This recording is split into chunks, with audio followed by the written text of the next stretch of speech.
오늘 성경 말씀은 빌립보서 2장 12절에서 18절 말씀 보겠습니다. 그러므로 나의 사랑하는 자들아, 너희가 나 있을 때뿐 아니라 더욱 지금 나 없을 때에도 항상 복종하여 두렵고 떨림으로 너의 구원을 이루라.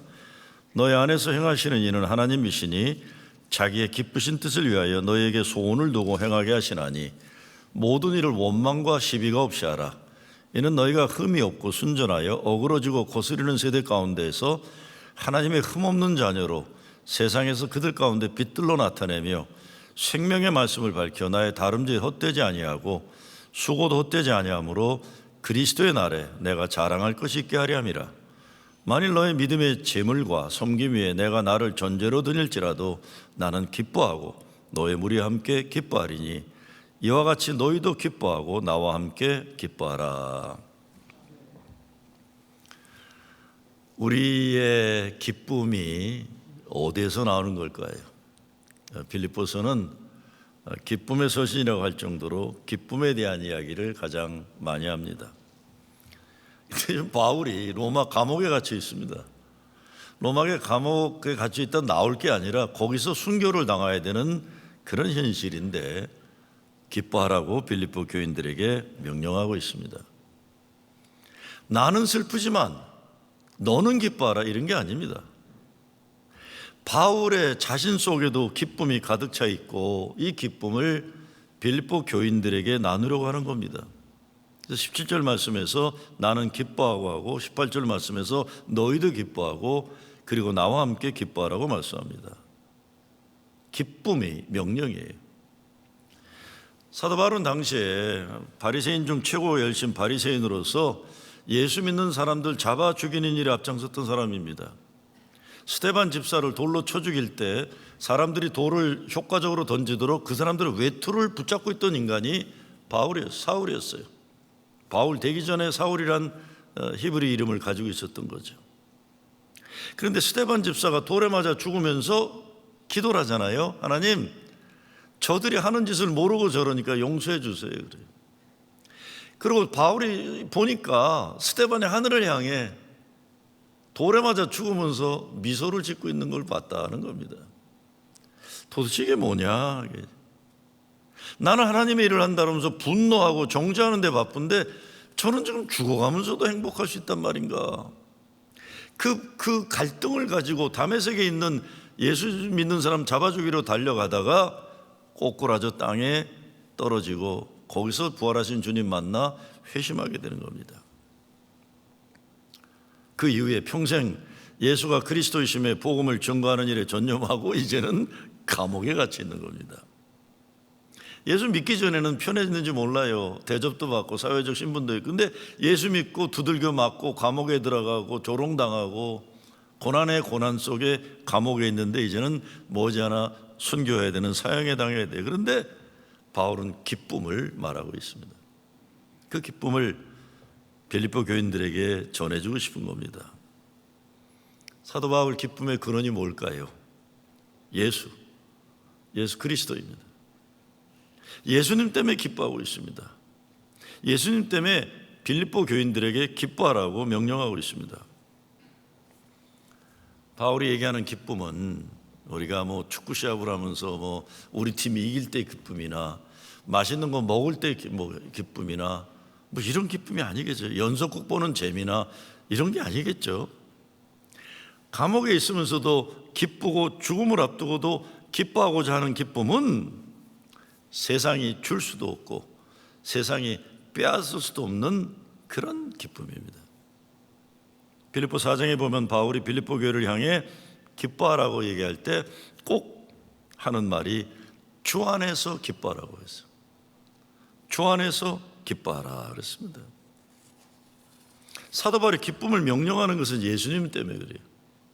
그런데 이것은 예수로 죽고 예수로 살아난, 자기 죄에서 죽고 주님 은혜로 살아난 자들에게 주어지는 기쁨입니다. 그리고 어떤 의미에서 보면 예수 십자가 죄로 죽은 자가 체험하는 은혜의 기쁨일 것입니다. 우린 코로나 기간 동안 아픔과 죽음의 실체를 가깝게 경험했습니다. 우리가 이전에 알았던 내 마음대로 살아가는 시간과 공간의 자유가 불가능한 경험을 우리는 했습니다. 사람의 계획과 능력의 한계를 경험했습니다. 그런데 이런 과정을 통해 우리는 겸손해지는 걸 배웠어요. 하나님의 인도하심과 예비하심에 의존하는 훈련을 할 수 있었습니다. 예수 십자가로 죽은 사람은 세상의 사람들이 뭐라고 하는 말에 좌지우지 당하지 않는, 죽었는데요 뭐. 죽은 사람이, 예수로 죽은 사람이 뭘 내가 살아가지고 그렇게 흥분하고 뭐 살겠다고 난리치고 그러겠습니까? 세상에 먹고 마신 현실로 인해 내 인생이 판단될 필요도 없는 겁니다. 그래서 죽음의 경험은 우리를 자유케 하고 아무리 작아도 생명을 주는 것이 얼마나 귀하고 감사한 것인지 체험하면서 사는 비결을 배우게 우린 되었습니다. 이 깨달음과 체험이 있기 때문에 죽음을 이기신 부활하신 주님의 약속을 희미하게나 알게 된 것입니다. 이런 기쁨이에요. 그래서 바울이 나는 예전에 내가 자랑했던 이런 세상 것들 다 분토처럼 여기고 예수 그리스도를 아는 그거를 향해 나는 목말라 하는 거예요. 주님을 아는 그 기쁨이, 주님에게 알게 되는 그 행복. 저와 여러분도 죄로 죽을 수밖에 없는 존재들입니다. 근데 예수님이 우리의 죄를 대속하기 위해 십자가에 달려 죽으셨습니다. 그리고 죽음 권세를 이기고 부활하셨어요. 바로 그분 주님 때문에 우리도 죽음 안에서도 기뻐할 수 있는 것이고, 또한 그분이 나와 함께 계시기 때문에 하나님께서 우리를 향한 거룩한 계획을 가지고 계시기 때문에 우리는 오늘도 선한 일을 할 수 있고 기뻐할 수 있는 겁니다. 얼마 전에 세상의 어떤 말로도 위로할 수 없는 상황에 있는 분을 저는 위로해야 됐어요. 위로하고 제가 돌아서서 그런 생각을 했습니다. 아이고, 내가 목사라 하지만 무슨 자격으로 그럴 수 있나? 맨정신으로 어찌 그랬나? 내가 그리 말했다고 뭐가 달라지겠나? 그게 인간적인 생각이에요. 그게 제 생각이에요. 그런데 그럼에도 불구하고 위로의 말을 할 수 있는 것은 단 하나입니다. 예수님 때문에 그래요. 예수님 사랑이고 예수님 십자가 보혈의 은혜를 의지해서 나도 연약하기 짝이 없는 인간이지만 예수의 이름으로 기도하고 예수의 이름으로 죽음 권세를 이기는 부활 승리를 증거하는 겁니다. 왜? 믿음이기 때문에요. 내 능력도 아니고 나의 경험도 아니에요. 믿음으로 약속하시기 때문에 믿음으로 말씀을 증거하는 것뿐이에요. 여러분, 우리 인생의 현실 어떤 때 기쁨이란 말 하기 어려울 때가 얼마나 많아요. 저는 어려서부터 목사가 돼가지고는 하나님 참 너무하시다는 걸 너무 많이 봤어요. 너무 많이 봤어요. 기억나실 거예요. 제가 처음에 우리 후러진 교회 와가지고 그런 말 많이 했어요. 난 좋으신 하나님 노래 싫어한다고. 근데 우리 교회는 새벽기도 끝나자마자 좋으신 하나님 노래 부르잖아요. 난 좋으신 하나님 노래 싫다고 그랬어. 왜? 나는 하나님이 좋지가 않았어요. 그리고 내가 목사지만 하나님이 하시는 일 보면 좋은 분이 아니시더라고요. 좋은 분이 어째 저렇게 나쁜 일을, 저 좋은 권사님한테, 저 착한 장로님한테 저렇게 어렵게 하실 수 있을까? 잔인한 거 많아요. 잔인한 거. 하나님이 살아계시다면 어떻게 저러실 수 있을까? 한 20여 년 전인데 진짜 신앙생활 잘하는 집사님 부부가 있었어요. 아이고, 그런데 그 집안의 자랑거리던 아들이 갱단의 살해를 당했는데 이건 뭐 말로 표현할 수 없는 처참하게 살해를 당한 거예요. 시신을 거둘 수도 없었어요. 그래서 아무에게도 말도 못하고 그 집사님 두 분하고 예배를 드렸어요. 무슨 말 했는지도 몰라요. 해야 되니까 하는 거예요. 내 나이도 40 겨우 넘은 친구가 뭐라고 얘기를 하겠어요. 뭐라고. 그래도 해야 되니까 한 거예요. 그럼 급히 달려와서 그날 결혼식이 있어서 또 생글생글 웃으면서 신랑 신부 앞에서 또 막 이렇게 해놓고 그러고는 견디질 못해서 제가 한 3, 4일을 끙끙 앓았어요. 이 내 속에 있는 이 모순의 갈등이 그렇잖아요. 아무리 뻔뻔한 인간이라도 이런 처참한 상황에서 뭐 설교를 하고 또 여기 와서 웃으면서 축복을 하고 설교하고 나도 감당이 안 되는 거예요. 주일날 그 이후에 집사님 네 분을 볼 때 나는 악수만 하지 말을 못했어요. 못하겠더라고요. 말을 하기에 너무 참담한 현실을, 그분들은 살아나야 되는데 내가 아무리 목사라고 뭐 또 멋있는 위로의 신앙적인 말 한다는 것도 감히 못하겠더라고요. 기도할 뿐이죠. 주님 은혜와 성령의 위로하심을 기도하는데, 그런데요, 근데 우리가 다른 사는 길이 없잖아요. 다르게 사는 길이. 내가 하나님이 좋으신 하나님이랑 아니라고 얘기하는 게 다르게 살 길이 없어요. 그 하나님만 의지할 수밖에 없는 거예요. 다른 데서 위로받을 수가 없어요. 우리는요, 없어요. 우리는 오직 주님 십자가 보혈의 은혜를 붙잡고 죽음은 권세를 이긴 부활의 소망으로 살 뿐인 겁니다. 초대교회 순교 현실에도 사도 바울이 교인들에게 기뻐하라 명령한 것은 사실은 저와 여러분을 위한 메시지인 겁니다. 기뻐하라. 너 기뻐해라. 오늘 12절 말씀은 그러므로로 시작하는데 11절을 받는 거죠. 11절이 모든 입으로 예수 그리스도를 주라 시인하여 하나님 아버지께 영광을 돌리게 하시느니라, 이걸 받는 거예요. 그러므로 나의 사랑하는 자들아, 너희가 나 있을 때뿐만 아니라 더욱 지금 나 없을 때에도 항상 복종하여 두렵고 떨림으로 너의 구원을 이루라는 거예요. 이 예수 구원 때문에 우리는 어떤 삶의 현실에서도 기쁨이 가능한 것입니다. 12절에 구원을 이루라고 하면서 구원에는 순종이 따르는 것을 말씀하고 있어요. 베드로도 곧 하나님 아버지의 미리 하심을 따라 성령이 거룩하게 하심으로 순종함과 예수 그리스도의 핏부림을 얻기 위하여 택하심을 받은 자들에게 편지하노니라고 했어요. 택하심을 받은 자들은 하나님께 순종하기 위해 택하심을 받은 겁니다. 믿지 않았을 때 우린 불순종의 자녀였어요. 그런데 믿고 순종의 자녀가 된 겁니다. 하나님의 자녀가 되어서 순종의 삶을 사는 것이 구원을 이뤄가는 우리의 사명인 거예요. 여러분, 우리가 교회 생활하면서 예수 믿는 기쁨이 없으면 이는 말씀의 순종이 없기 때문일 겁니다. 말씀의 순종이 없는 것은 은혜 체험이 없어서일 거예요. 은혜 체험이 없는 것은 예수 구원 확신과 기쁨이 없었을 거예요. 구원의 확신과 기쁨이 없는 것은 예수님 만나지 않은 거예요. 교회만 다녔지. 예수님을 시인하지 않은 거예요. 구주로. 예수 그리스도를 내 주님으로 고백하는 생활이 아니어서 이것이 없으니까 내가 죽을 수밖에 없는 죄인임을 인정하지 않아서 그런 거예요. 우리 모두 십자가 보혈로 죄 씻음을 받고 구원받은 용서받은 죄인들입니다. 교회 아무리 오래 다니고 교회에서 이런 일하고 저런 일을 한다고 해도 예수님 만나고 예수님 구제로 고백하고 구원의 확신과 기쁨이 없으니까 쓸데없는 생각들하고 자기가 남보다 잘한다고 생각하고 인정받으려고 하고 죽지 못한 거예요. 죽지 못해서. 예수로 죽지 않은 사람들이 다른 사람 죽이는 일에 열심인 거예요. 그랬어요. 정말로 예수 구원의 확신과 기쁨 없이 십자가 보혈의 은혜 체험 없이 교회 일 열심히 절대로 하지 마시기 바랍니다. 저는 교회 일 열심히 하는 사람들 불안해요. 왜? 자기 열심이니까요. 교회 공동체가 주님이 뭐 기뻐하시는 거 전혀 생각하지 않고 자기가 열심히 하려고 그래요. 자기 열심을 드러내려고 하고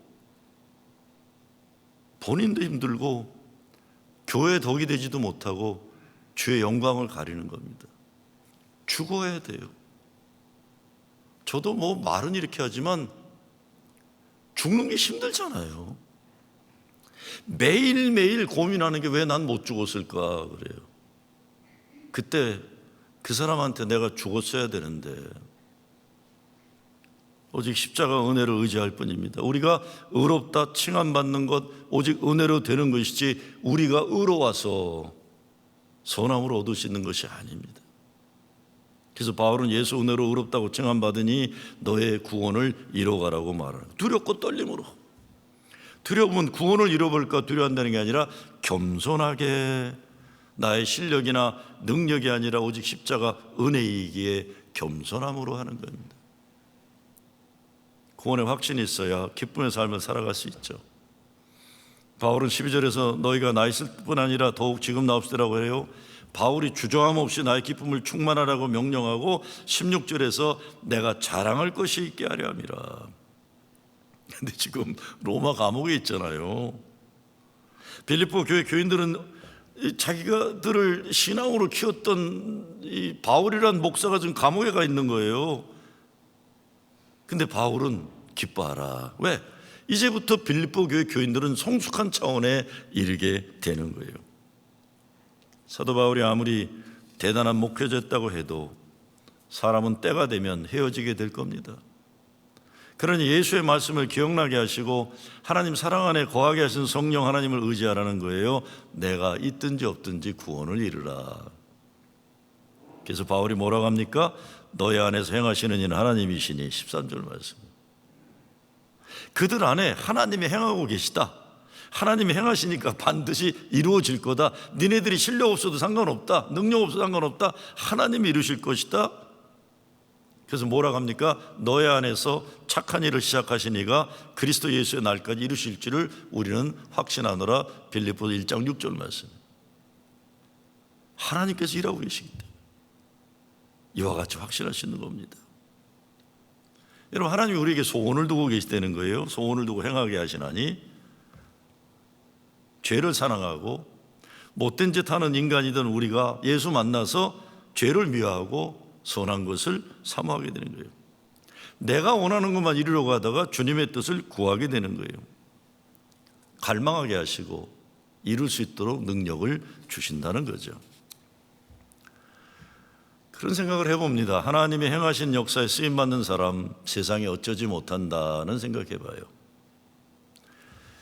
얼마 전에 남아공 인종차별 철폐에 앞장섰던 데스몬드 투투 주교가 세상을 떠났어요.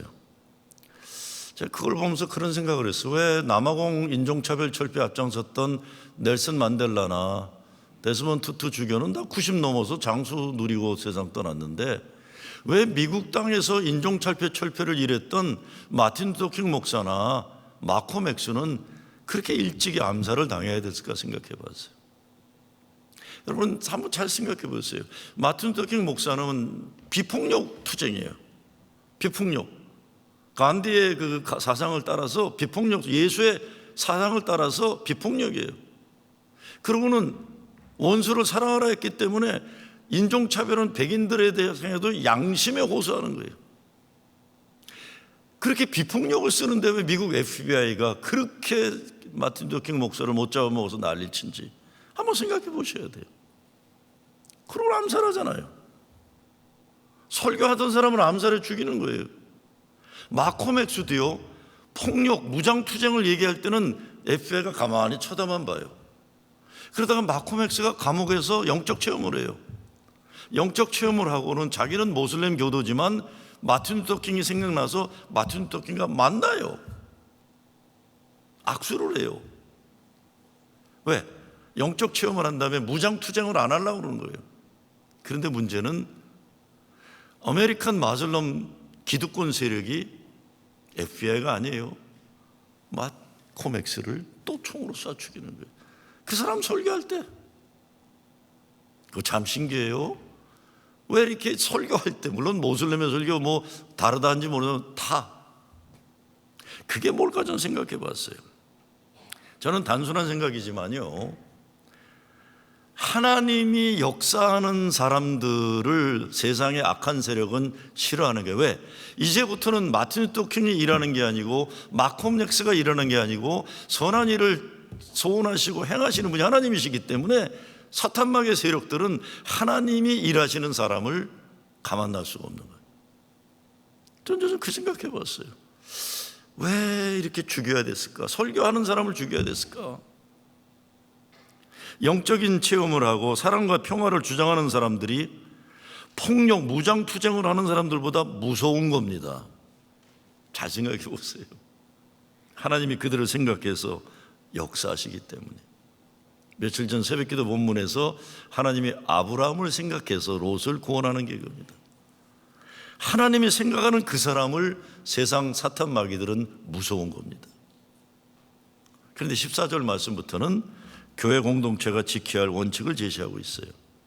신앙 성숙에 성숙한 칭의에서 justification에서 sanctification, 성화의 과정으로 완전함을 이루어가는 교회 공동체에 뭐가 필요할까?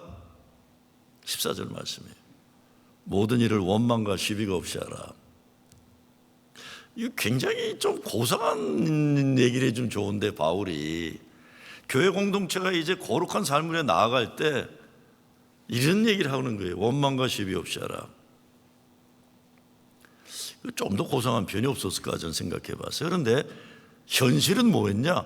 성령이 역사하고 사도 바울이 목회한 그 교회도 교인들이 시비 걸고 원망하는 게 얼마나 많았으면 감옥에 갇혀서 바울이 이런 부탁을 했겠는가 하는 거예요. 빌립보 교회 교인들도 성령이 충만했다고 그러고 사도 바울을 통해서 제자훈련 받았다고 하는데 원망하고 시비하고 그랬던 거라. 왜 그랬을까? 저는 그렇게 생각합니다. 교회 예수 잘 믿고 예배 잘 드리는 거 싫어하고 방해하는 세력이 존재하기 때문에 그래요.